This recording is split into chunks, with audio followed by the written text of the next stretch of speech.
ओ अस्पताल में हो। अरे बाबू कौन बाबू? कहाँ हो? सब को चाहे कुछ हो खाओ। हमरा नहीं के कोई मतलब। अरे तू काहे अलग अलग काहे और हम हाला कर हम नहीं मतलब। भलो दोनों पे हम खिलाना गेलो नौकर बन। कार में कोनो लड़ के बोल का गइल हो।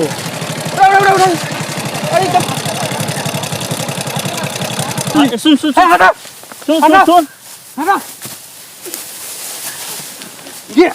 गिर गए नोसे सुन हटा गेम में खेलने से छुट्टी नहीं के हमर खनिहार हुआ जाके काम करो आई दिन भर एकनी के हमरा के मशीन बना के रख ले बारन से।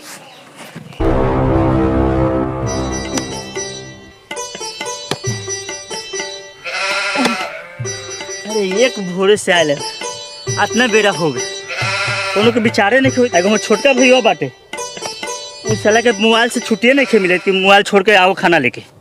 बताओ तो करो सब ओकने के जे बुझाए से करो। हमरा तो जोन काम बटू करबे करो। अरे कितना जल्ला बना देले भाई ना करते करते मरे ला पड़ी थे। आ वो अकेले घरे बैठ के टंडेली करी थे। का प्रदीप अभी तक काम कोई बार इतना समय हो गई का करूँ ना चला घरे बाद में काम होता ही। अरे खेतवा तो सफा करम नहीं करो तो बुआई कैसे तू जाए तो घर जाते हाँ हम घर ही तो जाए जाके हमार कह दी है नमूना के हाँ कि खाना लेके जाओ। ठीक बा ठीक बा भैया।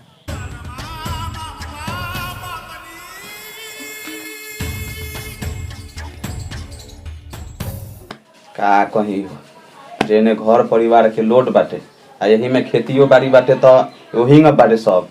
अब की अलुइयो निकलल है तो हती अलुई निकलल बाटे का कोल्ड स्टोर में अब की रखी। ए सिपाही चाचा अरे बारा हो के बाबा बुआ अरे हम मुन्ना है चाचा। का कहता रहा बुआ? अरे प्रदीप भैया कब से अकेले खेत में खटे थे अभी तक कोई खाना उना नहीं लेके गए। हाँ ई तो बात बा बबुआ खाना अभी तक ले खेत में नहीं की पेठैले कबे के बेचारा गयल बाटे अभी तुरंते पेठावत हो जाइए तो तनी कह दिया कि खाना लेके जाता बबुआ बा। ठीक बा चाचा हम जाए थे। ठीक बा देखा तारुनु ई खबरो बबुआ पेठा देलक अभी तक ले तू खाने नहीं खूब बनैले काने का करत तारू।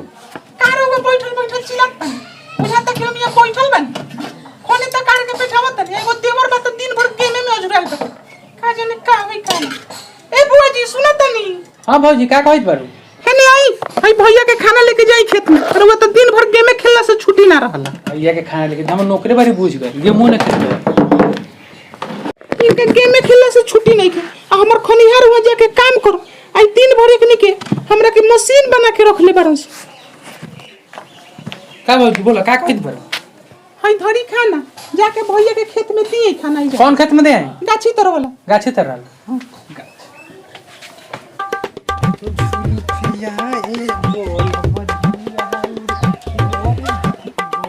हमारा काल में हो मारे गुलूर जो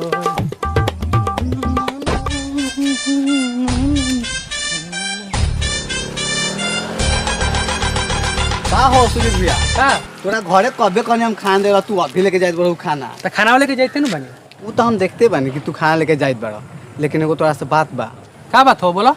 का कहियो भैया तोरा के तो साफ सब नौकर समझ के धैले रहल हो ठीक बा कभी जाला चक्की में जाला तो कभी बाजार जाला तो कभी लइका खेलावल आज अभी तू खाना लेके जाइत बड़ा।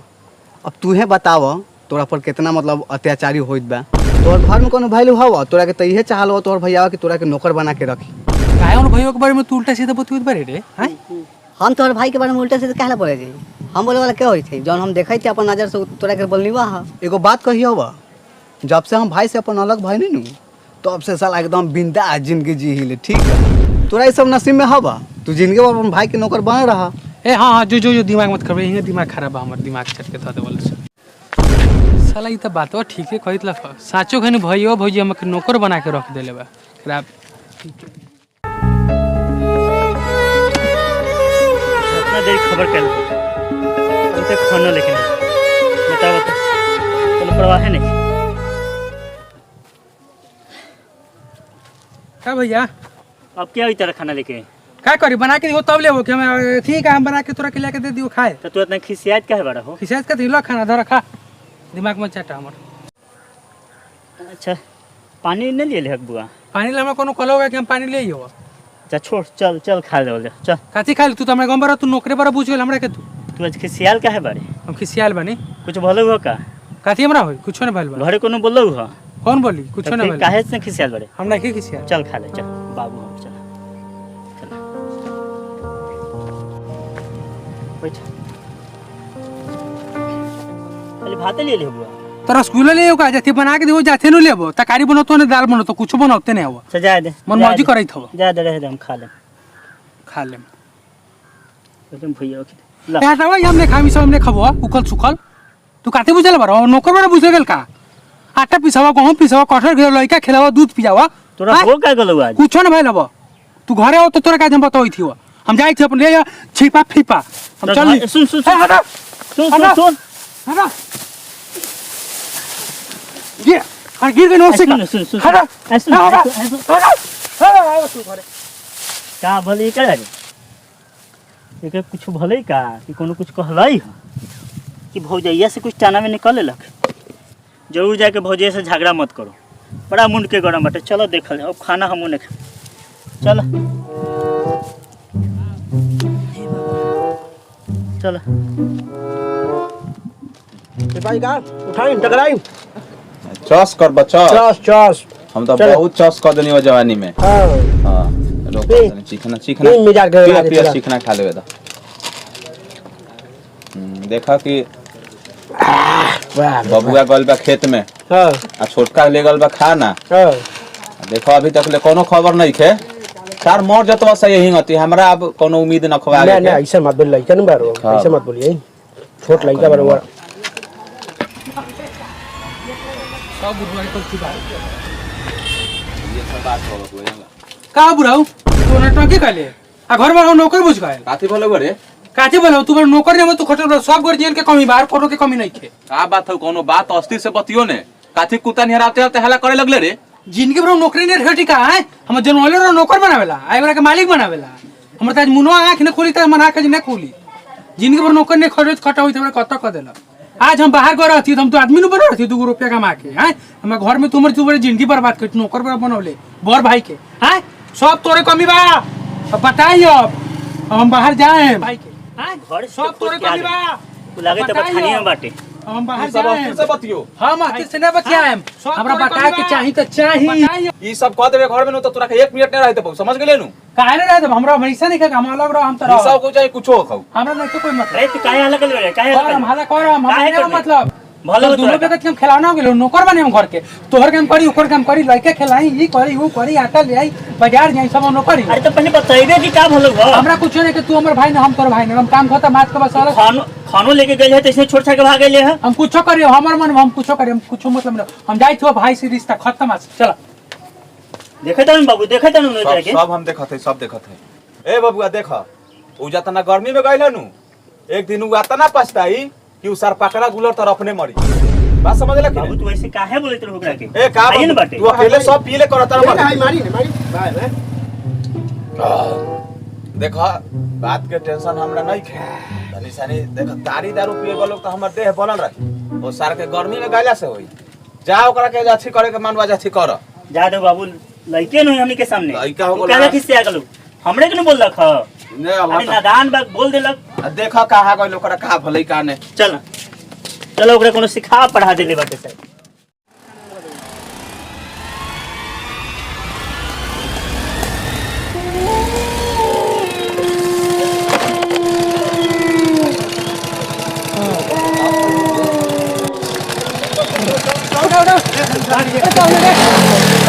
कार में कोनो लड़के बोलका गइल हो। अरे तो मोटका नहीं हां ये मोटका होई मोटका बा सिपाही का बेटा है ओ तेकरा का छोट बना दे दिया।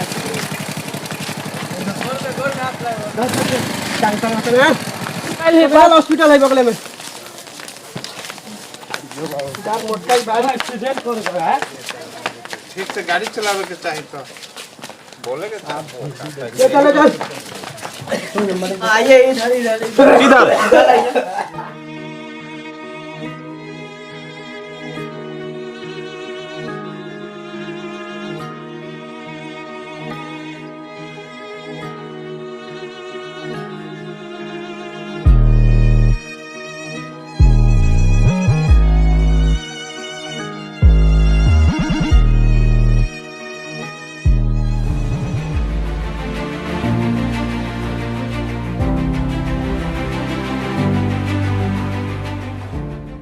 अतुल इनको गार्जियन को बुला कर ठीक है हम बुलाते हैं।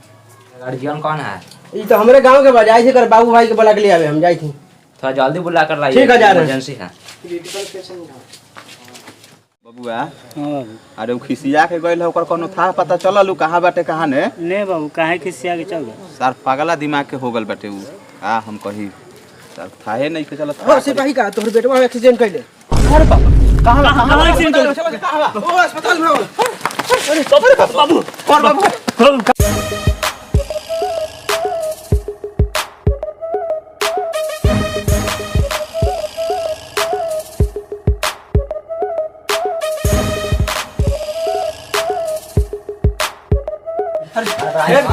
डॉक्टर मत करिए ना। हमर बबुआ का हमर बबुआ के दिखाई हमरा गार्जियन के लेकर आया करी। अरे हमारे भाई के दिखाइए डॉक्टर, हमारे भाई के दिखाइए डॉक्टर। अरे बनाए हम एक हम की आएंगे। आइए एक हम जो बबुआ गार्जियन को बाप रे ए भाई ये कहाँ हुए? बाप रे डॉक्टर बताइए भाई ये कहाँ हुए? ये कोमा कहाँ हो गए डॉक्टर? कोमा ये होता है आधा मारा हुआ आधा जीवित। अरे मारे डॉक्टर ना हमरा गोड़ ऐसा नहीं होगा। सुनिए ना हमरा गोड़ पर दे डॉक्टर, हमर बउआ के बचा ली।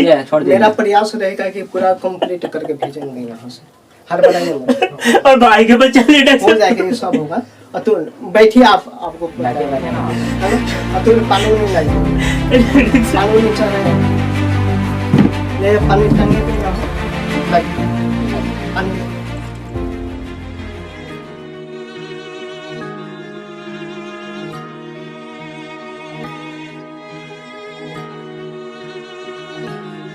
इनका गार्जियन को बुलाइए, ब्लड पिक करवाइए। कोई है? हम डॉक्टर को नहीं चलिए ना बता रहा डॉक्टर साहब।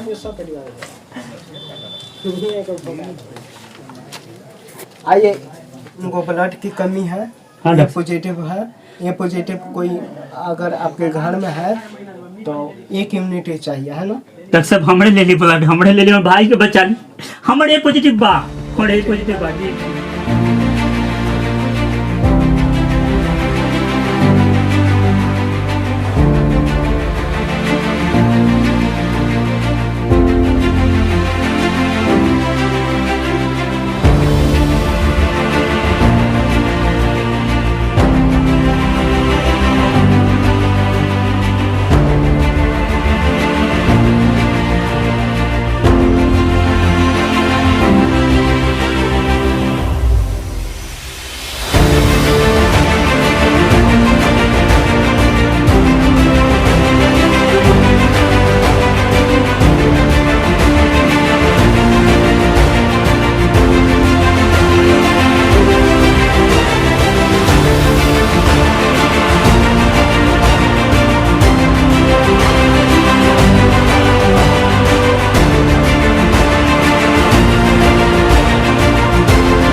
अरे तुम देखो तो बेहोश हो गए हैं। पानी पानी पानी मारो जल्दी। उठिए बैठिए। हम कहाँ बने? आप हॉस्पिटल में एडमिट हैं। भैया इन्हीं के वजह से आप जीवित है। आपका ब्लड बहुत कम हो गया कुछ नहीं था, एक्सीडेंट में ब्लड भैया गिर गया था। भैया, आज के बाद से हमरे से कोई गलती न होई। वो मुन्हा चढ़ा फर देलक, वही में हम बाबू के बोल के झगड़ा को के आके तेरे बुआ तू ठीक बारे न हमरा के माफ कर ठीक है, सुनिए ना, आज के बाद से ऐसे मत करिएगा। गार्जियन गार्जियन होता है, गार्जियन बोलता है, समझे? आज के बाद से ऐसे मत करिएगा, करना अरे सुबह के बुला लगा, शाम के घर आ जानू मत करिएगा। तो के बुला ना कॉल जाला भाई। आप लोग जाइए, ठीक है? चल घरे चल, चल बाबू इंतजार कर दे रे भाई। बहुत ठीक है। चल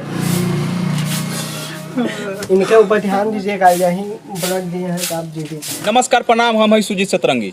रउआ लोग देखा तनी सतरंगी एंटरटेनमेंट। ई जौन हमनी के वीडियो देखनी है, ई वीडियो में एगो भाई कितना घमंड में रहला आ एगो बड़ भाई कितना गंभीर रहला, ये सब सीन लख। छोट भाई कैसे घमंड में गए एक्सीडेंट कर दिलक, तो बड़ा भाई खून दिलक और अपन भाई के बचैलक। तो रउआ लोग से हमनी के ये गुजारिश बा कि रउआ लोग आपस में संबंध अच्छा बना के रखी। हमनी के वीडियो के लाइक करी, कमेंट करी, शेयर करी, चैनल के सब्सक्राइब करी और सतरंगी एंटरटेनमेंट के पूरा सपोर्ट करी। प्रणाम।